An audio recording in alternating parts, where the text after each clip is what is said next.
Top quality और consistent performance के लिए सिर्फ सिल्वर पंप नाम याद रखना। ಮತ್ತೊಮ್ಮೆ ದಾಸನಿಗೆ ಜೈಲು ದರ್ಶನ ಆಗತ್ತಾ? ಇದು ಈಗಿರುವಂತಹ ಪ್ರಶ್ನೆ. ಈ ಪ್ರಶ್ನೆಗೆ ಇನ್ನೇನು ಕೆಲವೇ ಕ್ಷಣಗಳಲ್ಲಿ ಉತ್ತರ ಸಿಗುವಂತಹ ಸಾಧ್ಯತೆ ಇದೆ. ಸುಪ್ರೀಂ ಕೋರ್ಟ್ನಲ್ಲಿ ಇವತ್ತು ಬೇಲ್ ಭವಿಷ್ಯ ನಿರ್ಧಾರವಾಗುತ್ತೆ. ಥೈಲ್ಯಾಂಡ್ನಲ್ಲಿರುವಂತಹ ದರ್ಶನ್ ಕ್ಷಣ ಕ್ಷಣಕ್ಕೂ ಟೆನ್ಷನ್ನಲ್ಲಿದ್ದಾರೆ. ಈಗ ಸುಪ್ರೀಂ ಕೋರ್ಟ್ನಲ್ಲಿ ವಿಚಾರಣೆ ಆರಂಭವಾಗಿದೆ ಬೇರೆ ಪ್ರಕರಣಗಳಿಗೆ ಸಂಬಂಧಪಟ್ಟಂತೆ. ಇನ್ಫ್ಯಾಕ್ಟ್ ನಮಗೆ ಸಿಕ್ಕಂಥ ಮಾಹಿತಿ ಪ್ರಕಾರ 17ನೇ ಕೇಸ್ ಲಿಸ್ಟ್ ಆಗಿದೆ ಅನ್ನುವಂಥದ್ರ ಬಗ್ಗೆ ಸಿಗ್ತಾ ಇರುವಂಥ ಒಂದು ಅಪ್ಡೇಟ್. ಈಗ ಸದ್ಯಕ್ಕೆ 16ನೇ ಪ್ರಕರಣದ ವಿಚಾರಣೆ ನಡೀತಾ ಇದೆ ಅಂತೇಳಿ ಇನ್ನೇನು ಕೆಲವೇ ಕ್ಷಣಗಳಲ್ಲಿ 16 ಮುಗಿದು 17ನೇ ಕೇಸ್ ಇದನ್ನು ಕೈಗೆತ್ಕೊಂಡ್ರೆ ಇವತ್ತೇನೆ ಸಿದ್ಧಾರ್ಥ ದವೆ ಅವರು ತಮ್ಮ ವಾದವನ್ನು ಮಂಡಿಸ್ತಾರೆ. ಅದು 15 ನಿಮಿಷಗಳ ಕಾಲ, ಬಹುಶಃ ಶಾರ್ಟ್ ಆಗಿ ನೀವು ಅದನ್ನು ಮುಗಿಸಿ ಅನ್ನುವಂಥದ್ರ ಬಗ್ಗೆನೂ ಕೂಡ ಅವರಿಗೆ ಸೂಚನೆ ಹೋಗಿದೆ ಅನ್ನುವಂಥದ್ದು. ಲಾಸ್ಟ್ ವಿಚಾರಣೆ ಸಂದರ್ಭದಲ್ಲೇ 1 ದಿನ 2 ದಿನಗಳ ಕಾಲ ಮಾತ್ರ ಕಾಲಾವಕಾಶವನ್ನು ಕೊಟ್ಟಿದ್ರು. ಅವತ್ತು ಅವ್ರು ಕೇಳ್ಕೊಂಡಿದ್ದು ಮೊನ್ನೆ. ಇನ್ಫ್ಯಾಕ್ಟ್ ಅವರು ಮಂಗಳವಾರ ಬಂದಾಗ ಈಗ ಕಪಿಲ್ ಸಿಬಲ್ ಅವರು ವಾದ ಮಂಡಿಸೋದಿಲ್ಲ, ಅವರು ಕಾರಣಾಂತರಗಳಿಂದ ಬ್ಯಾಕ್ಔಟ್ ಆಗಿದ್ದಾರೆ ಈ ಪ್ರಕರಣದಿಂದ. ನಾನು ಈಗ ವಿಚಾರಣೆಯನ್ನು ಮುಂದುವರಿಸ್ತೀನಿ ಅಥವಾ ಈ ಪ್ರಕರಣದ ವಾದವನ್ನು ಮುಂದುವರಿಸ್ತೀನಿ ಅಂತ ಹೇಳಿದಾಗ ನಮಗೆ ಕಾಲಾವಕಾಶ ಬೇಕು ಅಂತ ಕೇಳಿದ್ದಕ್ಕೆ 2 ದಿನ ಕಾಲಾವಕಾಶ ಕೊಟ್ಟು ಇವತ್ತು ವಿಚಾರಣೆಯನ್ನು ಫಿಕ್ಸ್ ಮಾಡಿದ್ದಾರೆ. ಇವತ್ತು ಇನ್ನೇನು ಕೆಲವೇ ಹೊತ್ತಿನಲ್ಲಿ ವಿಚಾರಣೆ ಕೂಡ ಆರಂಭವಾಗುತ್ತೆ. ದರ್ಶನ್ ಸೇರಿದಂತೆ 7 ಆರೋಪಿಗಳಿಗೂ ಕೂಡ ಈಗ ಢವಢವ ಶುರುವಾಗಿದೆ. A1 ಪವಿತ್ರ ಗೌಡ, A6 ಜಗದೀಶ್ ಮತ್ತು A7 ಅನುಕುಮಾರ್, A12 ಆಗಿರುವಂಥ ಲಕ್ಷ್ಮಣ್, A14 ಪ್ರದೂಷ್, ಇವರೆಲ್ಲರಿಗೂ ಕೂಡ ಈಗ ಟೆನ್ಷನ್ ಇದ್ದೇ ಇದೆ. ಯಾಕಂದರೆ ಉಳಿದ ಆರೋಪಿಗಳನ್ನು ಹೊರತುಪಡಿಸಿ ಈಗ ಏನು 17 ಜನರಲ್ಲಿ ಈ 7 ಜನರು ಪ್ರಮುಖವಾದಂಥ ಆರೋಪಿಗಳು ಅನ್ನುವಂಥದ್ದನ್ನು ಸ್ಟೇಟ್ ಮಾಡಿ ಇವರಿಗೆ ಕೊಟ್ಟಿರುವಂತಹ ಬೇಲನ್ನು ಕ್ಯಾನ್ಸಲ್ ಮಾಡಬೇಕು, ಮತ್ತೆ ಇವರನ್ನು ಕೈಗೆ ತೊಗೊಂಡು ತಮ್ಮ ಸುಪರ್ದಿಗೆ ತೊಗೊಂಡು ವಿಚಾರಣೆಯನ್ನು ಮಾಡುವಂಥದ್ದಾಗಲಿ ಅಥವಾ ಜೈಲಿಗೆ ಇವರನ್ನು ಕಳಿಸ್ಬೇಕು ಅನ್ನುವಂಥದ್ದು ಇರೋದಿಲ್ಲ. ಯಾಕಂದರೆ ಲೋಯರ್ ಕೋರ್ಟಲ್ಲಿ ಈಗ ಟ್ರಯಲ್ ಸ್ಟಾರ್ಟ್ ಆಗಿದೆ. ಇನ್ನು ಎಲ್ಲ ವಿಟ್ನೆಸ್ಗಳು ಬಂದು ಕೂಡ ಅಲ್ಲಿ ಸಾಕ್ಷ್ಯವನ್ನು ಹೇಳಬೇಕಾಗತ್ತೆ. ಸೊ ಇಂಥ ಸಂದರ್ಭದಲ್ಲಿ ಇವರೆಲ್ಲರೂ ಹೊರಗಡೆ ಇದ್ದರೆ ಆಗ ಪ್ರಕರಣದ ಮೇಲೆ ಪ್ರಭಾವ ಬೀರುವಂತಹ ಸಾಧ್ಯತೆಗಳಿರುತ್ತೆ. ಸೊ ಹಾಗಾಗಿ ಇವರನ್ನು ಅರೆಸ್ಟ್ ಮಾಡಬೇಕು ಅನ್ನುವಂಥದ್ದನ್ನು ಕೇಳಿದೆ ಈಗ ರಾಜ್ಯ ಸರ್ಕಾರದಿಂದ. ಈಗ ನಮ್ಮ ರಾಜ್ಯ ಪೊಲೀಸರು ಇಲ್ಲಿ ಹೈಕೋರ್ಟ್ನಲ್ಲಿ ಕೊಟ್ಟಂಥ ಒಂದು ಬೇಲ್ ಏನಿತ್ತಲ್ಲ, ಆ ಬೇಲನ್ನು ಕ್ಯಾನ್ಸಲ್ ಮಾಡಬೇಕು ಅಂತ ಹೇಳಿ ಸುಪ್ರೀಂ ಕೋರ್ಟ್ಗೆ ಹಾಕಿರುವಂಥ ಅರ್ಜಿ ಅದು. ಸೊ ಈಗ ಅರ್ಜಿಯ ವಿಚಾರಣೆ ನಡೀತಾ ಇದೆ. ಸುಪ್ರೀಂ ಕೋರ್ಟ್ನಲ್ಲಿ ಹಿಂದಿನಿಂದಲೂ ಕೂಡ ವಿಚಾರಣೆ ನಡೆದಿದೆ.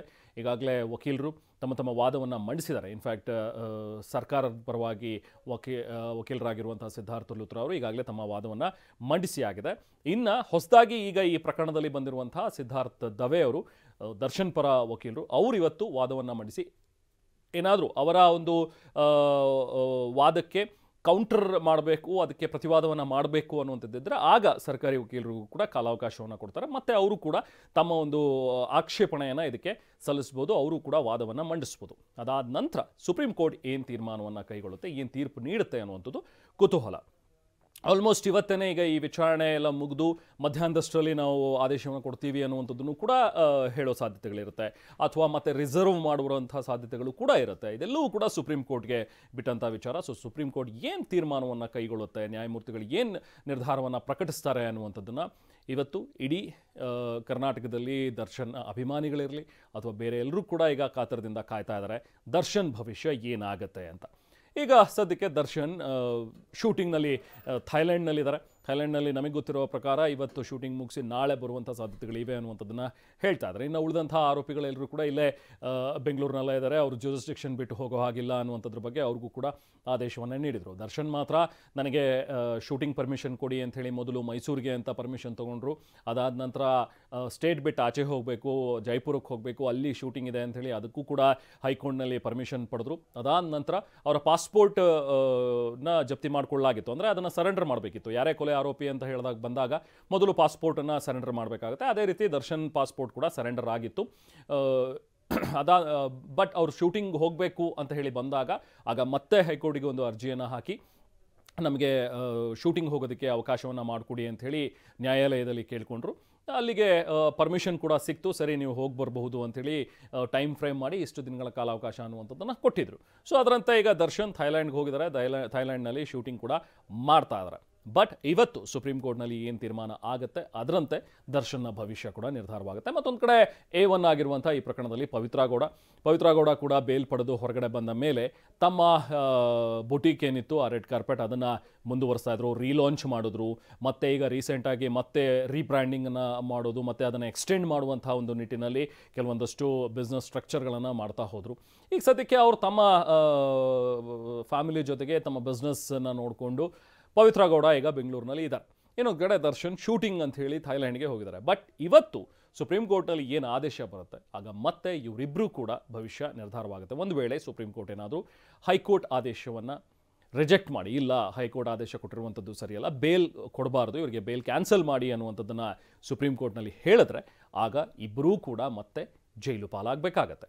ಆಗ ದರ್ಶನ್ ಮತ್ತೆ ಬೆಂಗಳೂರು ಜೈಲಿಗೆ ಹೋಗ್ತಾರೆ, ಅಥವಾ ಯಾಕಂದರೆ ಪರಪ್ಪನ ಅಗ್ರಹಾರದಿಂದ ಅವರು ಶಿಫ್ಟ್ ಆಗಿ ಬಳ್ಳಾರಿ ಜೈಲಿಗೆ ಹೋಗಿದ್ರು. ಸೊ ಬಳ್ಳಾರಿ ಜೈಲಿಂದನೇ ಬೇಲ್ ಆದಮೇಲೆ ಹೊರಗಡೆ ಬಂದಿದ್ದು ಬಳ್ಳಾರಿಯಿಂದ. ಸೊ ಈಗ ಮತ್ತೆ ಅವ್ರನ್ನ ಬಳ್ಳಾರಿ ಜೈಲಿಗೆ ಕಳಿಸಲಾಗುತ್ತೆ. ಅದು ನೆಕ್ಸ್ಟ್ ಪ್ರೊಸೀಜರ್ಗಳು, ಅಕಸ್ಮಾತ್ ಏನಾದರೂ ಬೇಲ್ ಕ್ಯಾನ್ಸಲ್ ಆದರೆ. ಇಲ್ಲ ಬೇಲ್ ಕೊಟ್ಟಿರೋದು ಸರಿ ಇದೆ, ಬೇಲ್ನಲ್ಲಿ ಮುಂದುವರಿಲಿ, ಹೇಗೂ ಟ್ರಯಲ್ ಸ್ಟಾರ್ಟ್ ಆಗುತ್ತೆ, ಟ್ರಯಲ್ ನಡಿಬೋದು, ಇವರೆಲ್ಲರೂ ಕಡ್ಡಾಯವಾಗಿ ಹಾಜರಾಗಬೇಕಾಗತ್ತೆ ಅನ್ನುವಂಥದ್ದು ಏನಾದರೂ ಕಂಡೀಷನ್ ಹೇಳ್ತಾರಾ, ಅಥವಾ ಈಗ ಮತ್ತೇನಾದರೂ ಮೆಡಿಕಲ್ ಗ್ರೌಂಡ್ಸ್ ಇಟ್ಕೊಂಡು, ಯಾಕಂದರೆ ಹೈಕೋರ್ಟ್ನಲ್ಲೂ ಕೂಡ ಲೋಯರ್ ಕೋರ್ಟ್ನಲ್ಲೂ ಅವ್ರು ಬಹಳವಾಗಿ ಕೇಳ್ಕೊಂಡಿದ್ದೇನಂತ ಹೇಳಿದ್ರೆ, ದರ್ಶನಿಗೆ ಒಂದು ವೇಳೆ ನೀವು ಆ ಬೆನ್ನು ನೋವಿಗೆ ಸರ್ಜರಿ ಮಾಡಿಸ್ಲಿಲ್ಲ ಅಂತ ಹೇಳಿದ್ರೆ ಪ್ಯಾರಲಿಸಿಸ್ ಆಗಿಬಿಡುತ್ತೆ, ಅದಕ್ಕೆ ನೀವೇ ಕಾರಣರಾಗ್ತೀರಿ ಅಂತ ಎಲ್ಲ ವಾದ ಮಂಡಿಸಿದ್ರು. ಸೊ ಅದೇ ಆಧಾರದ ಮೇಲೆ ಅವರಿಗೆ ಬೇಲ್ ಕೊಡಬೇಕು ಅಂತೆಲ್ಲ ವಾದ ಮಂಡಿಸಿ ಬೇಲ್ ತೊಗೊಂಡಿದ್ದು. ಬಟ್ ಅದಾದ ಮೇಲೆ ಅವರು ರೆಸ್ಟ್ ಮಾಡಿದ್ದು ಅಥವಾ ಸರ್ಜರಿ ಮಾಡಿದ್ದು ಯಾವುದೂ ಕೂಡ ಆಗಲೇ ಇಲ್ಲ.